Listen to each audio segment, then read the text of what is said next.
नमस्ते विद्यार्थियों।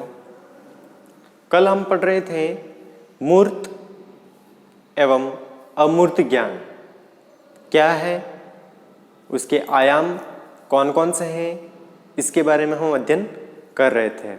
इसी के तहत हमने मूर्त ज्ञान के आयामों को विस्तार से देख लिया था और अमूर्त ज्ञान के जो आयाम हैं उनको पढ़ना बाकी था।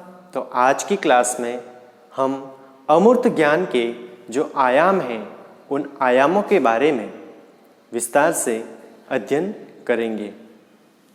आपके मन में प्रश्न उठ रहा होगा कि अमूर्त ज्ञान होता क्या है, अमूर्त ज्ञान किसे कहते हैं, अमूर्त ज्ञान के अंदर कौन कौन से तथ्य आते हैं, किसे अमूर्त ज्ञान कह सकते हैं हम।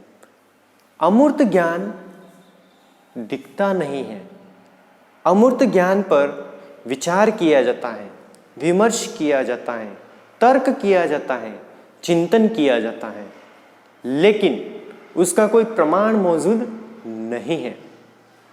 अमूर्त ज्ञान क्या है? हम कहते हैं कि भगवान है, तो भगवान क्या है? भगवान के बारे में आपको जो जानकारी है वो क्या है? अमूर्त ज्ञान है। आपने भगवान को देखा नहीं है, फिर भी आप भगवान की कल्पना करते हो, यह क्या है? अमूर्त ज्ञान है। अमूर्त ज्ञान विचार शक्ति पर आधारित है। हम कह सकते हैं कि कल्पना जगत जो होता है, हम जिसकी कल्पना करते हैं वो क्या है? अमूर्त ज्ञान है। तो इसी अमूर्त ज्ञान के बारे में आज हम विस्तार से देखते हैं। शुरू करते हैं हम आज का टॉपिक अपना, अमूर्त ज्ञान।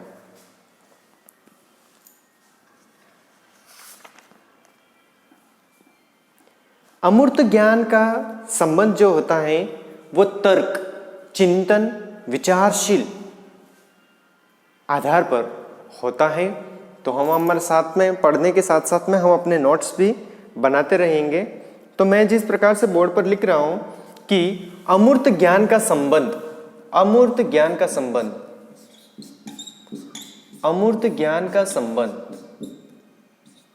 अमूर्त ज्ञान का संबंध,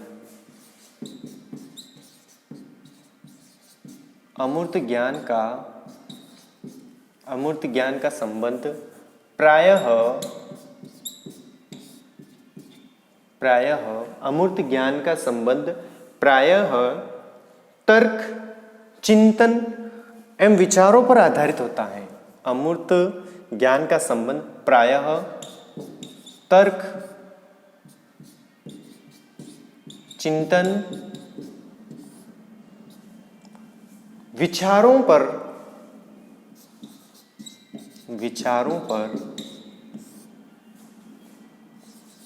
आधारित होता है, विचारों पर आधारित होता है। किस पर आधारित होता है? अमूर्त ज्ञान का संबंध प्रायः तर्क, चिंतन एवं विचारों पर आधारित होता है। अमूर्त जो ज्ञान होता है वह परलोक, किसके अंदर होता है? परलोक के अंदर होता है। परलोक, कौन सा लोक? परलोक। हम किस लोक में हैं? हम भौतिक लोक में हैं। हम किस लोक में हैं? भौतिक लोक में हैं या लौकिक जगत के अंदर हम हैं। हम जिस परलोक की कामना करते हैं उसी परलोक से संबंधित जो ज्ञान है वो क्या है? अमूर्त ज्ञान है। कौन सा? जो परलोक से संबंधित ज्ञान है वह क्या है? अमूर्त ज्ञान है। परलौकिक जगत एवं उससे संबंधित विचारों को प्रस्तुत किया जाता है। इसमें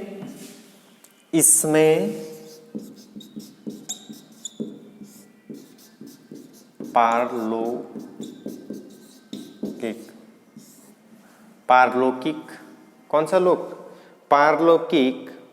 इसके अंदर पारलौकिक जगत, पारलौकिक जगत से संबंधित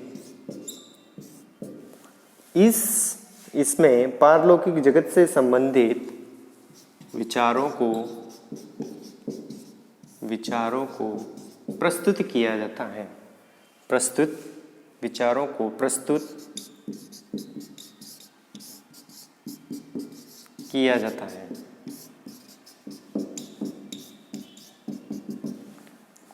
किससे संबंधित?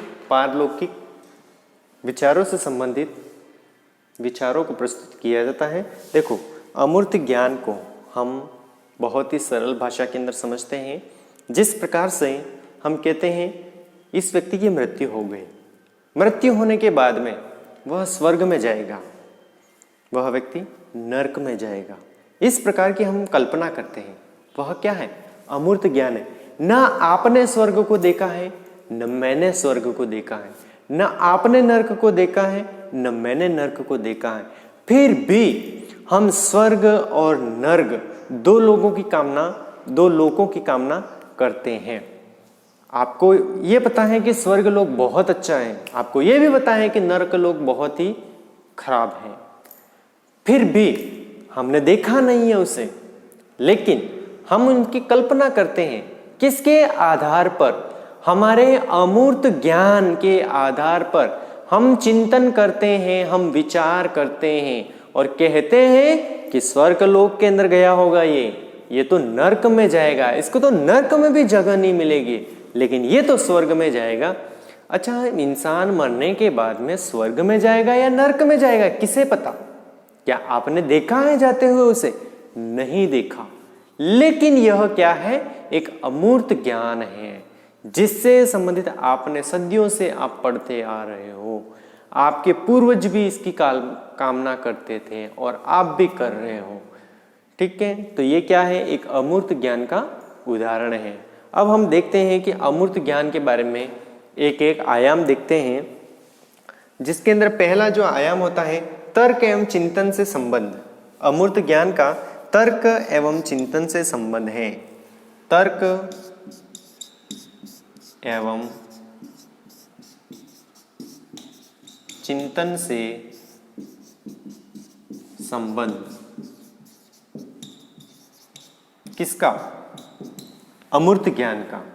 अमूर्त ज्ञान का जो संबंध है वह तर्क एवं चिंतन से है। तर्क किसी भी शब्द के बारे में आपको पता नहीं है, फिर भी आप उससे संबंधित तर्क कर रहे हैं, उससे संबंधित विचार कर रहे हैं, तो ये क्या है?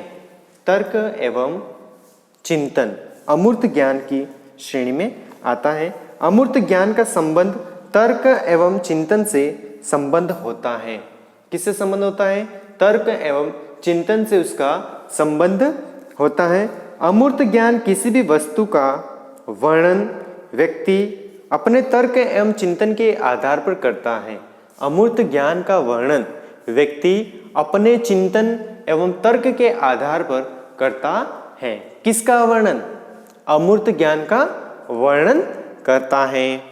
ठीक है, क्योंकि इसमें वस्तु प्रत्यक्ष नहीं होती, क्योंकि इसमें वस्तु प्रत्यक्ष नहीं होती। किसके अंदर? अमूर्त ज्ञान के अंदर वस्तु प्रत्यक्ष नहीं होती। व्यक्ति अपनी कल्पना शक्ति के माध्यम से उस वस्तु की कल्पना करता है, उसके बारे में चिंतन करता है, उसके बारे में तर्क करता है। यही क्या है? अमूर्त शक्ति है या अमूर्त ज्ञान है। तो आप नोट कर लीजिएगा, मैं जिस प्रकार से आपको नोट करवाऊं उसी प्रकार से। अमूर्त ज्ञान का संबंध, अमूर्त ज्ञान का संबंध, अमूर्त ज्ञान का संबंध, अमूर्त ज्ञान का संबंध तर्क एवं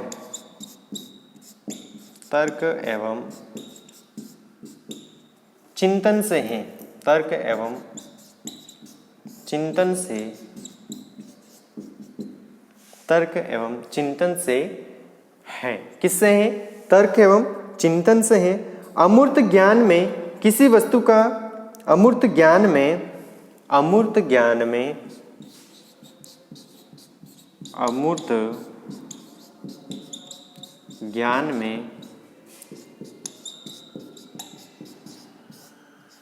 किसी भी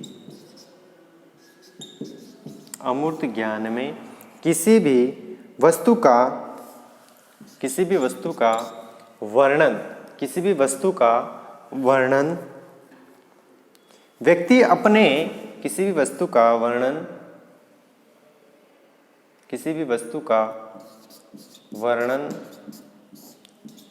व्यक्ति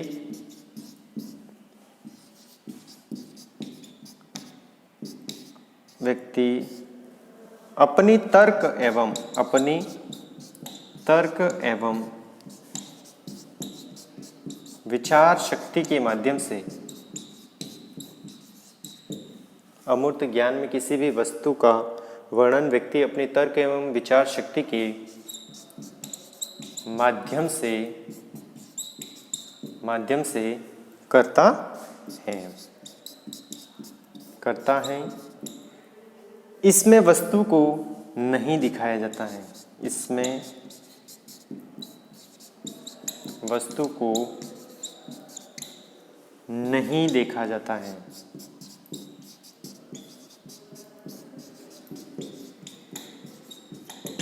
आपको बोल दिया स्वर्ग कैसा है, आपने स्वर्ग के बारे में अपनी तर्क शक्ति के माध्यम से विचार किए और उन विचारों को आपने प्रस्तुत किया या आपने उसको लिखा या उसके बारे में आपने बताया, तो न तो आपने स्वर्ग देखा था, लेकिन फिर भी आपने क्या की, उसकी कल्पना की, उस वस्तु को नहीं देखा, फिर भी आपने उसके बारे में सोचा समझा और अपना वर्णन प्रस्तुत किया। इसमें आपने उस वस्तु को नहीं देखा था। ठीक है, आप इसको नोट कर लीजिए ताकि अपन आगे बढ़ते हैं।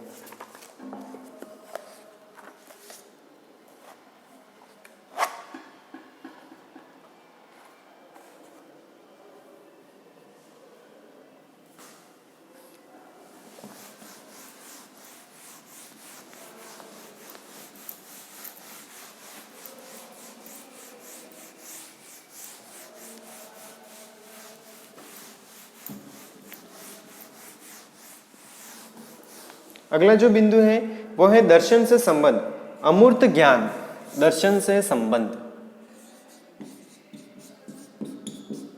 दर्शन से संबंध, अमूर्त ज्ञान का दर्शन से महत्वपूर्ण योगदान या महत्वपूर्ण संबंध है। इस ज्ञान का विकास भी दार्शनिक जो होते हैं वह अपने विचारों के आधार पर ही संभव। देखो, अमूर्त ज्ञान में दर्शन का महत्वपूर्ण योगदान है। किसका महत्वपूर्ण योगदान है? दर्शन का महत्वपूर्ण योगदान है। इस ज्ञान का विकास भी दार्शनिक जो होते हैं वह अपने विचारों के आधार पर ही संभव होता है, क्योंकि समस्त अमूर्त ज्ञान के विषय दर्शन के प्रत्यक्ष एवं अप्रत्यक्ष रूप से संबंधित होते हैं। जैसे आदर्शवादी दर्शन की विचारधारा सत्यम शिवम सुंदरम के आदर्श पर होती है। किसके आदर्श पर होती है? सत्यम शिवम सुंदरम। सबसे सुंदर कौन है? शिव ही सबसे सुंदर है। शिव की कल्पना ही सबसे सुंदर मानी गई है। अमूर्त ज्ञान में दर्शन का महत्वपूर्ण योगदान है। लिख लीजिए आप, अमूर्त ज्ञान में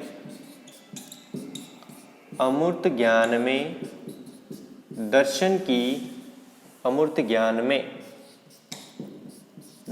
की महत्वपूर्ण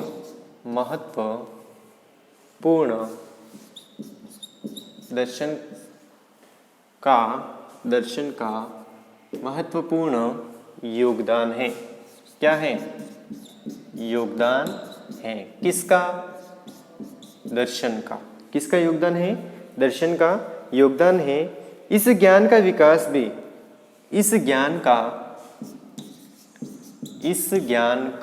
क्यों? कौन से ज्ञान का? दर्शन के ज्ञान का। इस ज्ञान का इस ज्ञान का विकास भी इस ज्ञान का विकास इस ज्ञान का विकास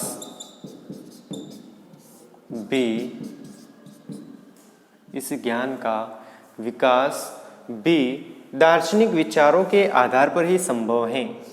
दार्शनिक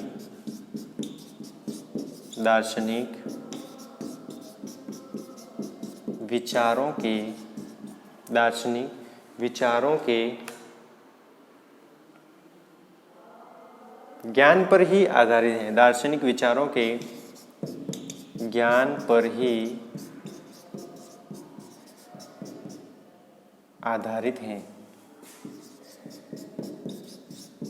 किस पर आधारित हैं?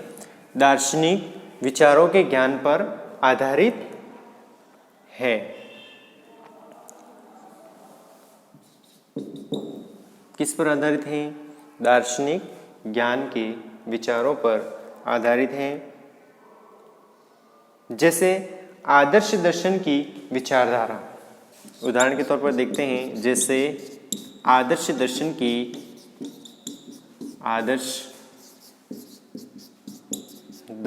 विचारधारा।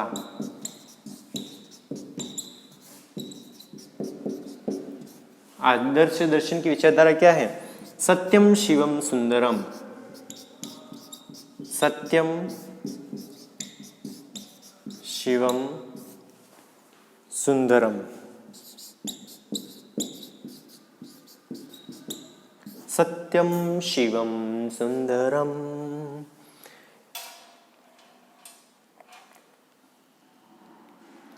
के आधार पर आधारित है। के आदर्श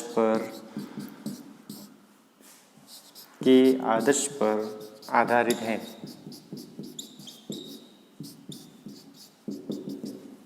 ठीक है।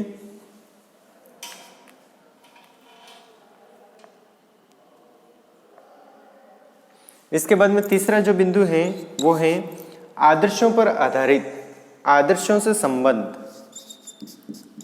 आदर्शों से संबंध। किसका संबंध है आदर्शों से? अमूर्त ज्ञान का। किसका संबंध है? अमूर्त ज्ञान का। जैसे कि कौन से आदर्श? हमारे भारत को सोने की चिड़िया कहा जाता है। क्या कहा जाता है? सोने की चिड़िया कहा जाता है, विश्व गुरु कहा जाता है। ये क्या है हमारे देश के लिए? एक आदर्श है। क्या है?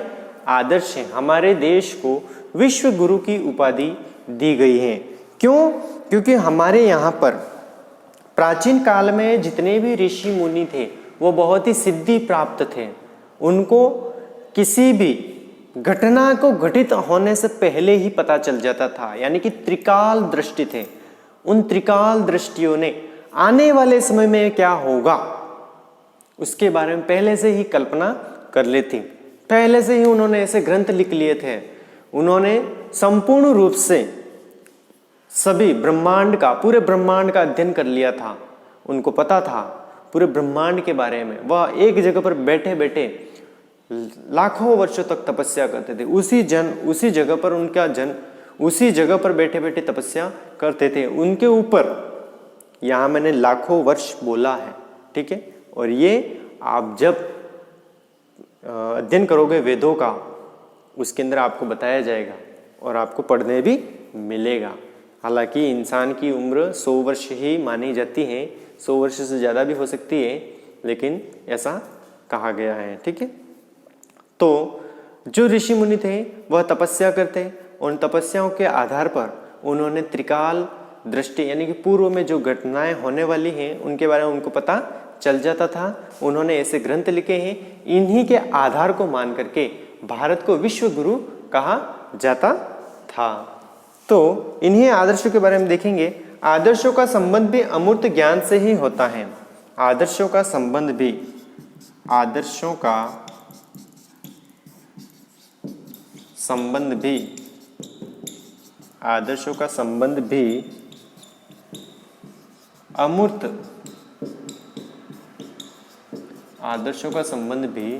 अमूर्त ज्ञान से ही होता है। अमूर्त ज्ञान से ही होता है, अमूर्त ज्ञान से ही होता है। किससे होता है? अमूर्त ज्ञान से ही होता है, जिसे भारतीय दर्शन में मोक्ष को अंतिम एवं उच्च आदर्श माना है। जैसे भारतीय दर्शन में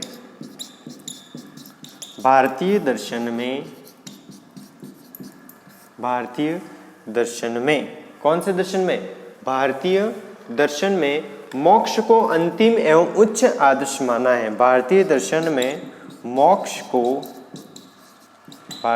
में मोक्ष को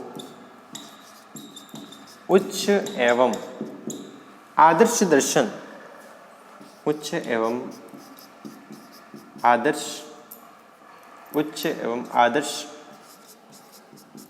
दर्शन माना है। कौन सा दर्शन माना है? उच्च एवं आदर्श दर्शन माना है।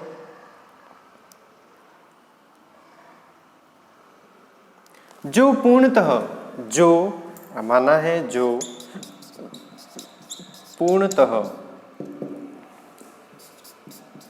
पारलौकिक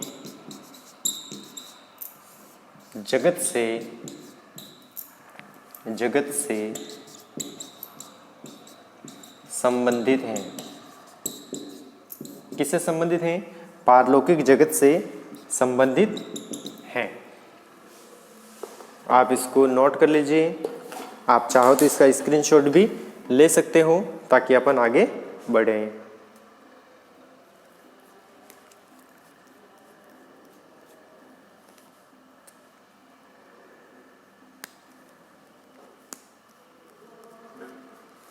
मनोविज्ञान से संबंध, अगला जो बिंदु है वो है मनोविज्ञान से संबंध। किसका? अमूर्त ज्ञान का।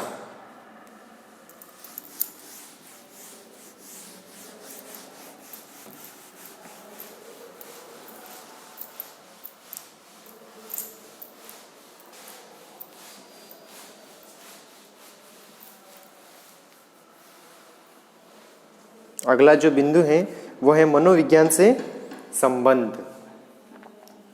दार्शनिक ज्ञान की भांति मनोविज्ञान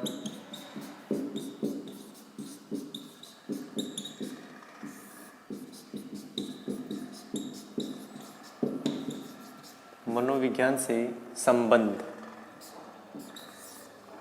किसका? अमूर्त ज्ञान का।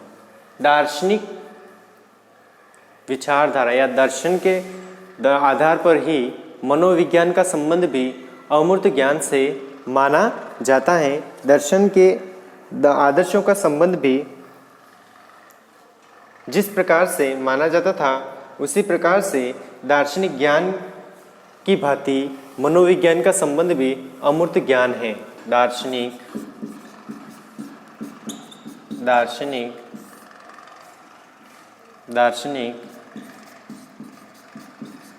विचारों की भांति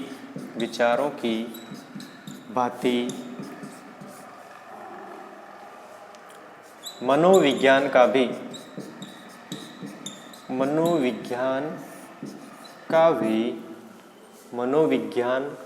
भी संबंध अमूर्त ज्ञान से माना जाता है।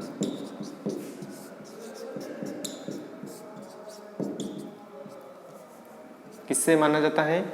अमूर्त ज्ञान से माना जाता है। इसमें रुचि, बुद्धि लब्धि, इसमें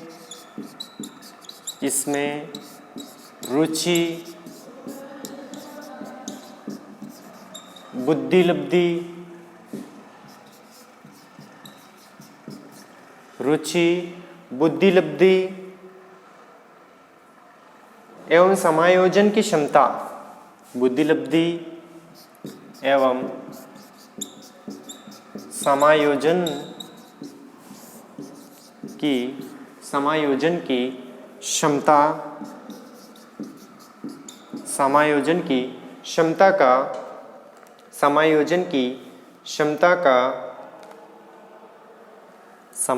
की क्षमता का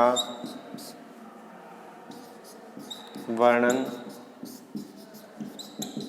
प्रस्तुत किया जाता है। प्रस्तुत किया जाता है। ये सभी तथ्य क्या है? मनोविज्ञान का आधार है। और इन्हीं तथ्यों को हम किसके अंदर रखेंगे? अमूर्त ज्ञान के अंदर रखेंगे। दार्शनिक विचारों की भांति मनोविज्ञान का संबंध भी मनोविज्ञान का भी संबंध अज्ञान से माना जाता है। किससे माना जाता है? अज्ञान से माना जाता है। इसमें रुचि, बुद्धिलब्धि एवं समायोजन की क्षमता का वर्णन प्रस्तुत किया जाता है। और ये सारे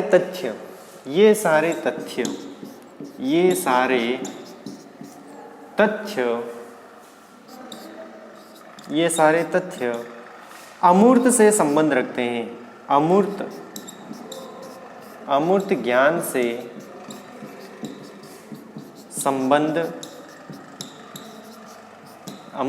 से संबंध रखते हैं। किससे संबंध रखते हैं? अमूर्त ज्ञान से संबंध रखते हैं। इसके बाद में हम आगे देखेंगे विश्वसनीयता का अभाव। किसका अभाव? विश्वसनीयता का अभाव। पांचवा जो बिंदु है वो है विश्वसनीयता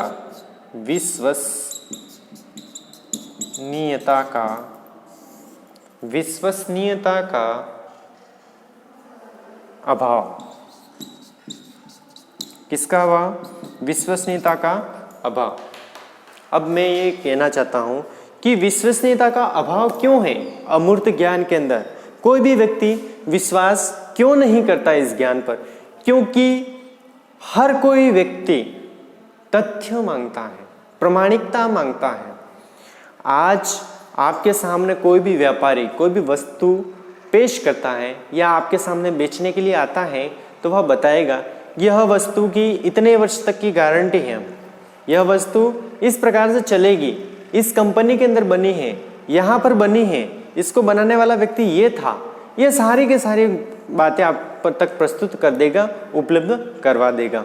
लेकिन जो अमूर्त ज्ञान है वह किसने बनाया, कैसे है, कब बना था, कोई जानकारी नहीं।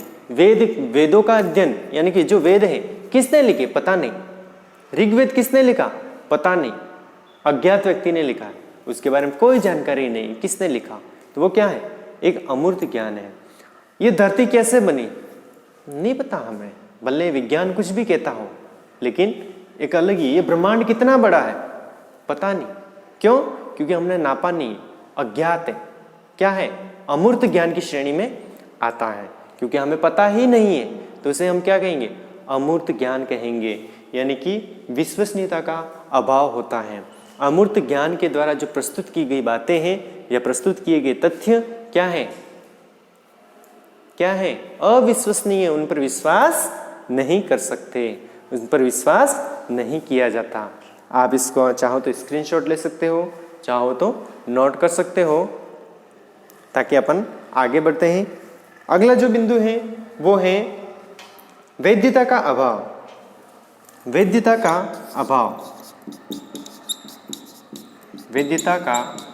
अभाव। किसका अभाव?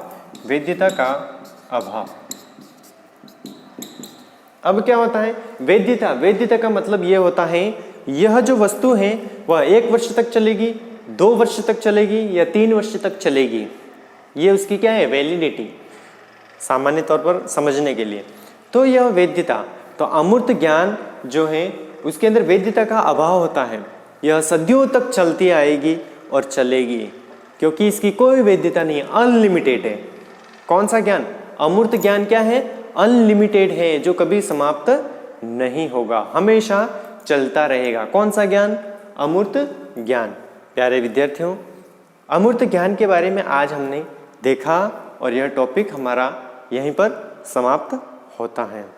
धन्यवाद।